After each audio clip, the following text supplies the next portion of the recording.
The time is now. We've waited over 2 years for this DLC, and it's been worth the wait because Shadow of the Erdtree feels like a brand new game with stunning new environments, challenging enemies and bosses, intricate lore, which deepens the world of Elden Ring.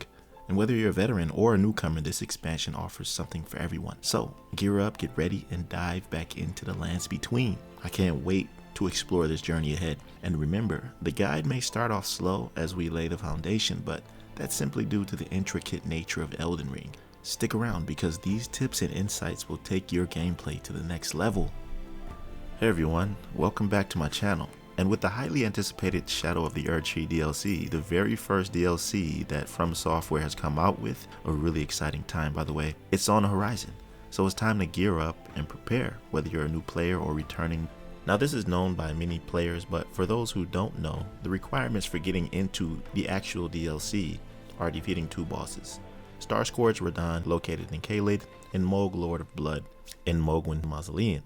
These are optional bosses, so they are easy to miss, especially if you can't remember if you fought them or not since the time you've played Elden Ring. I know I haven't played in over 2 years before this, so I had to really think about whether I did it or not. Either way, they're prerequisites needed to access the brand new DLC map. I have guides on how to access both of these bosses linked in the description and on my channel, so you can check those out after this video. And after defeating them, there'll be a new NPC named Lita near the cocoon located in Mohg's boss arena. And once you interact with the cocoon, it'll teleport you to the new map where all the fun begins. And one of the first optional boss encounters you'll be faced with, they say is comparable to the Tree Sentinel from the original game. I don't know about you, but I learned a hard lesson spending hours trying to defeat him when I wasn't ready. After seeing him when first entering Limgrave, I just had to have what he was carrying, but I failed miserably so many times because I wasn't strong enough. I think this will be a similar encounter, one that I'll come back to after getting a bit stronger. But by all means, if you want to take that chance, be my guest. Now, I'm assuming that this new item called the Scattletree Blessing will help you with that. Permanent blessings that'll do something to improve your overall character. Not much detail is given about these, but finding them is essential to your progress. So exploration of the map is so much more important than before the DLC. I don't like to speculate much about what weapons are going to be like. We have an idea from what we've seen so far, like my lady's light greatsword, the twin curved blades, the crossbow, and others, but at the end of the day, I just want to get my hands on them myself to see what they're all about. Now that's how you prepare and guarantee getting into the DLC day one. But here's where we get into the details of how to improve your character overall. The key essentials needed to survive and thrive in Shadow of the Erdtree. This guide will help you get back into the game and ready yourself for the new challenges. And I heard it's real difficult. Like, I mean, getting killed by regular enemies feeling like semi-bosses. Anyways, let's first talk about the character attributes and soft caps. Understanding these will help you optimize your build for the DLC because I think this is an issue that a lot of players don't really understand. I didn't really fully understand it until later on in my playthrough when I started recalibrating my attributes with Renalia. Because in Elden Ring, attributes determine your character's strengths and abilities. However, as you level up these attributes, you'll encounter soft caps, as I said, where the benefits start to diminish. And here are the key soft caps to keep in mind. With Vigor, soft caps at about 40 to 60. Up to level 40, each point significantly increases your HP, making you more resilient in battles. From 40 to 60, the HP gains are still good, but start to slow down. After 60, the increase is minimal. For Endurance, soft caps at 25 and 50. Up to 25, you gain a decent amount of stamina per point, which is crucial for dodging and attacking. From 25 to 50, the stamina increases per point, and beyond 50, it's very minimal. This attribute also affects your equip load, allowing you to wear heavier armor without fat rolling while being over encumbered. I don't want to bore you with telling you exactly what the soft caps are for every single one of these attributes, so I'm just going to put it on the screen so you can get an idea of what they're like. You get it based on my explanation, I'm sure. So here they are. This is something to keep in mind when deciding what kind of build that you want to create. You want to become a sorcerer, you want to become a melee character, and it also depends on which weapon you are using, so you have to pay close attention to what those weapons scale in based on what you want your build to be. And I just thought I should include this and let people know about this in case they didn't really realize what it was about. When they were talking about what's the best level to go into the Shadow of the Erdtree DLC, it's around 120 to 150. Now my level is 220, and I don't think it's a problem with having a little bit higher because I like to make builds to offer a little bit more dexterity or a little bit more arcane to maximize certain playstyles that I like to adopt, like hybrid playstyles and such. But 120 to 150 is a pretty good base to start at. Now let's talk about builds, and here are a few effective builds to consider going into the Shadow of the Erdtree. You have strength builds where you prioritize vigor, endurance, and strength. The weapons you want to use are great swords, colossal swords, and hammers. The armor is usually heavy for better poise, and you want to focus on high damage and poise to trade hits effectively, because of course you're going to get hit, especially when you're wielding a colossal sword or something when going against some of those enemies who swing fast. So you want to be able to take hits and dish them back at the same time. When it comes to dexterity builds, you want to prioritize vigor, endurance, and dexterity.